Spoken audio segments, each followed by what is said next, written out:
দর্শক মণ্ডলী, আমরা এখন রয়েছি বরিশাল শেরেবাংলা মেডিকেল কলেজের পিছন সাইডটাতে। এটি ইমার্জেন্সি গেট থেকে বের হয়ে পিছনে যে রোডটি রয়েছে সেই রোডটি এটি।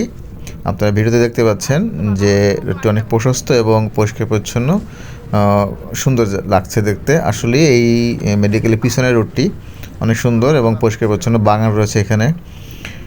আর বাংলাদেশের ভিতরে যতগুলো বৃহত্তম মেডিকেল কলেজ ও হাসপাতাল রয়েছে, বরিশাল শেরেবাংলা মেডিকেল কলেজ তার ভিতরে অন্যতম একটি।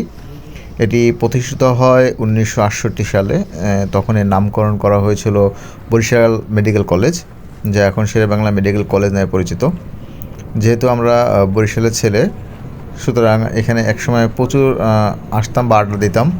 এখনও ভালো লাগে, সময় পেলে এখানে এই পিছনে চলে আসি। এখানে একটি পুকুর রয়েছে, যেখানে সাথে মাঠ রয়েছে, খেলার মাঠ রয়েছে, সেখানেও আসতাম। আসলে যারা এখনও বরিশালে আসেননি বা এই রোডটাতে আসেননি, তারা একবার হলেও আসবেন, ভিজিট করে যাবেন, আসলেই ভালো লাগবে আপনাদের। সো ভিডিওটি আজকে এই পর্যন্তই।